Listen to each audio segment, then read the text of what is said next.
ایک غریب آدمی کو قرض کی ضرورت پڑ گئی، 1000 دینار چاہیے۔ میں کہہ چکا ہوں کہ درہم چاندی کا ہوتا تھا، دینار سونے کا، اب 1000 دینار لینا ہے۔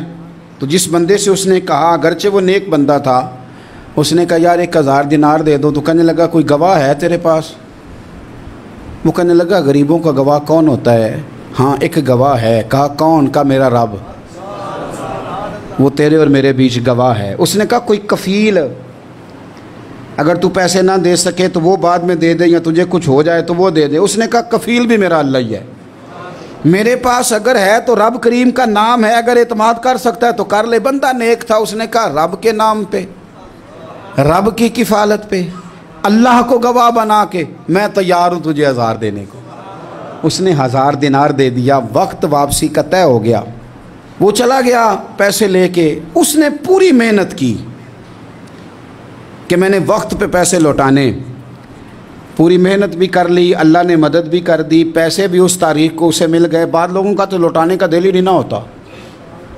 فرمایا حدیث پاک میں کہ تو لوٹانے کا ارادہ کر، رب تیری مدد بھی فرمائے گا۔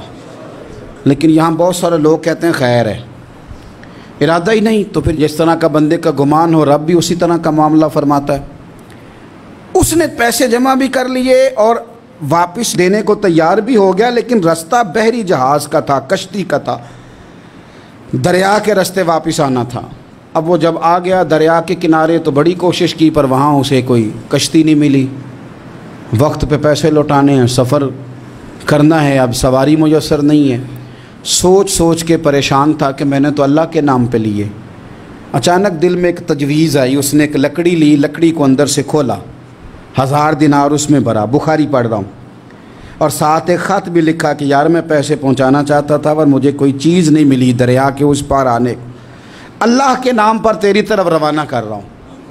اور یہ کہہ کہ وہ لکڑی دریا میں رکھ دی، وہ لکڑی ڈوب گئی ہے، واپس آ گیا۔ وہ جس نے پیسے لینے تھے وہ عین مقررہ وقت پر دریا کنارے آیا۔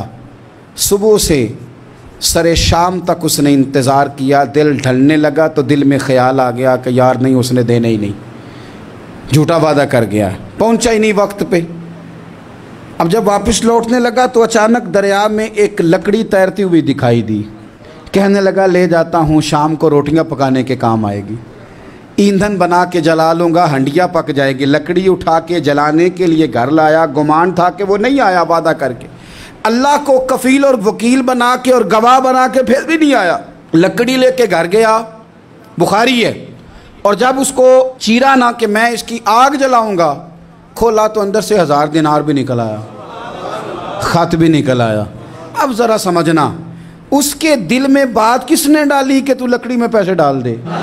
اللہ نے۔ اس بندے کو مقررہ وقت پہ کنارے بھیجا کس نے؟ لکڑی صرف اسی کے ہاتھ آئی تو یہ بندوبست کیا کس نے؟ اللہ نے۔ گھر جا کے چیری تو پیسے بحفاظت اس تک پہنچائے کس نے؟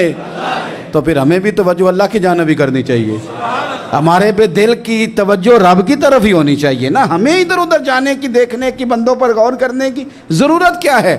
وہ پیسے پہنچ گئے، یہ وہاں اپنی جگہ پہ پریشان تھا، اس نے 1000 دینار اور جمع کیا۔ پھر دوبارہ ایک دن دریا کنارے آیا، کشتی مل گئی، بیٹھ کے اپنے اس بھائی کے پاس آیا، کہنے لگا دیکھنا مجھ پر بدگمان نہ ہونا، پیسے اس تاریخ کو بھی جمع کر لیے تھے، دریا پہ آیا تھا پر کشتی نہیں ملی تھی، پھر میں نے نا لکڑی میں ڈال کے خط ڈال کے تیری طرف بھیج بھی دیے تھے، لیکن آج میں پھر لے کے آ گیا ہوں۔ وہ کہنے لگا خوش ہو جا، جس رب کو تو نے میرا اور اپنا گواہ بنایا تھا اس رب نے میرے تک پہنچا بھی دیے ہیں۔ جب لوگ اللہ کو گواہ بناتے ہیں، رب کی جانب اپنی توجہ کرتے ہیں، اپنی چاہتوں، خواہشات اور اپنی ساری چٹھیاں اپنے رب کریم کی رحمت کی طرف روانہ کرتے ہیں، پھر اللہ اپنے بندوں کو مایوس نہیں کرتا، اللہ اپنے بندوں کو نواز دیتا ہے، اللہ تبارک و تعالیٰ اپنے بندوں پہ کرم نوازی کرتا ہے۔ دین کی بات پھیلانا صدقہ جاریہ ہے، ثواب کی نیت سے ویڈیو کو شیئر ضرور کیجیے۔ جزاک اللہ۔